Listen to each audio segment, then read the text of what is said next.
फिर बाद में गदर हो जाएगा। हमको फोटो वगैरह बढ़िया चाहिए।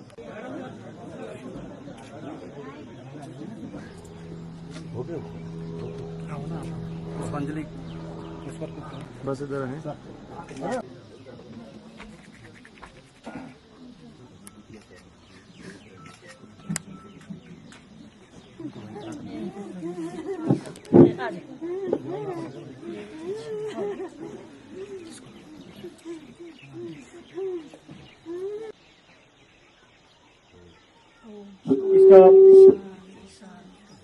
गांव में जन्म लिया, जिस गांव में एक हमारे ऐसे भाई हुए जिन्होंने देश के लिए अपने प्राणों की आहुति दी। आज तक इस गांव में कोई भी शहीद नहीं हुआ था, लेकिन देश के लिए अपने प्राणों को न्यौछावर करने वाले ऐसे बड़े भाई साहब हमारे स्वर्गीय श्री सूबेदार गोपाल राम जी इस धरती में पैदा हुए, हमारे इस गांव में पैदा हुए हैं।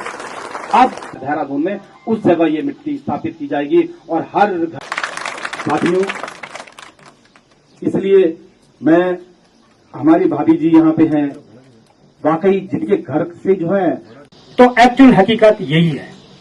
आज हम रहे न रहे, लेकिन मेरी मिट्टी अमर रहे, ऐसे बलिदान को बार बार सल्यूट, नमन, वंदन और यहाँ पर उपस्थित समस्त ग्रामवासी, आप सभी का बहुत ही स्वागत और अभिनंदन है। जैसे कि आप जानते हैं कि उत्तराखंड सिर्फ देवभूमि नहीं है, वीरों की भूमि भी है। और आज इस कार्यक्रम में आने के बाद धार सीधू सैण धारा, तो ये गांव भी लगभग उसी प्रकार का एक गांव है। काफी अच्छा लगा कि आपके गांव में खेतीबाड़ी भी हो रही है, लोग अपने पलायन नहीं किया है, खेतीबाड़ी के कामों में लगे हुए हैं। दूसरा जो विषय है कि हम यहाँ पर अमर शहीद बलिदानी श्री गोपाल जी के घर में आए हैं, तो सिर्फ एक कार्यक्रम ही नहीं है, उन्हें एक श्रद्धांजलि भी है। और ये भी रहे कि आने वाली पीढ़ी भी उससे प्रेरणा ले कि गांव में हमारे प्रेरणा स्रोत हैं, हमें कैसे आगे बढ़ना है। और एक दिशा गांव के युवाओं को, जो आने वाली पीढ़ी है, उनके लिए भी एक मार्गदर्शन भी है और उनके परिवार को एक श्रद्धांजलि भी है। और केवल सरकारी ना रहे, आने वाले समय में यदि उनके परिवार को कोई समस्या होती है, अगर उन तहसील से संबंधित है, तो हम हमेशा उपस्थित हैं। अन्य किसी विभाग से भी है तो हमारा ये प्रथम परम कर्तव्य रहेगा कि उनके परिवार की कोई भी अगर ऐसी कठिनाई है तो हम उसको सुलझा सकें। मुझे लगता है अगर विभाग वाइज यही हमारी सच्ची श्रद्धांजलि होगी। धन्यवाद। प्राणों की आहुति देने तो का विनम्र श्रद्धांजलि देता है, तो का चरणों में पुष्प अर्पित कर दूं। और आज के लिए अपने प्राणों की आहुति दे रहा है, उसका सम्मान, उसकी बॉडी गांव में जाकर के उनके परिवार वालों को दर्शन करा करके उसके बाद ही उनकी अंत्येष्टि होगी। तो इतना बड़ा काम, जो सम्मान देने का काम शहीदों को किया, वो अटल जी ने किया है और वो निरंतर आज आगे बढ़ रहा है। और मैं समझती हूँ कि आज इसी क्रम में मैं शहीद गोपाल राम जी को पुनः श्रद्धांजलि अर्पित करती हूँ।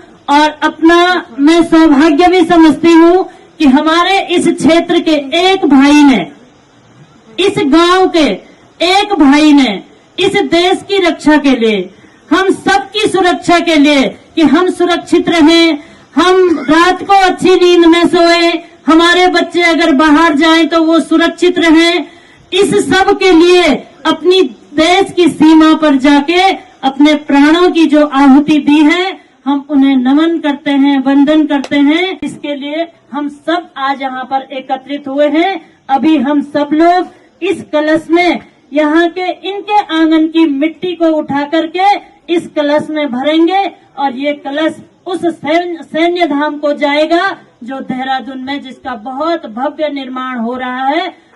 एक जैसे मैंने कहा कि 4 धाम के साथ साथ हमारा 5वां धाम सैन्य धाम, जो मोदी जी ने कहा है, उसका भव्यता से निर्माण हो रहा है। और हम सब लोग जब कभी देहरादून जाएं तो सैन्य धाम के दर्शन करके, वहां श्रद्धांजलि दे करके, उन शहीदों को नमन करके जरूर वापस आएंगे।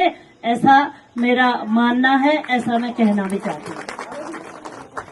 जो एक वीरांगना के रूप में हमारे बीच में उपस्थित हैं, जिनके पति ने इस देश की रक्षा के लिए अपने प्राणों की आहुति दे दी, मैं आपसे यही निवेदन करूंगी कि आपको इमोशनल नहीं होना है, आपको एक शक्तिशाली बहन के रूप में समाज के सामने खड़ा होना है और अपने बच्चों को प्रेरणा देनी है। उसको का बलिदान याद रखेगा हिंदुस्तान, अमर शहीदों का बलिदान, याद रखेगा हिंदुस्तान, शहीद गोपाल राम जी अमर रहे। अमर रहे, अमर रहे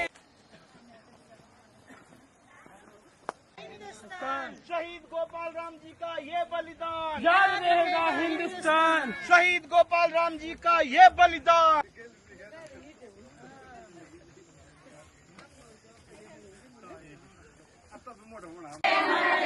शहीद गोपाल राम जी अमर रहे।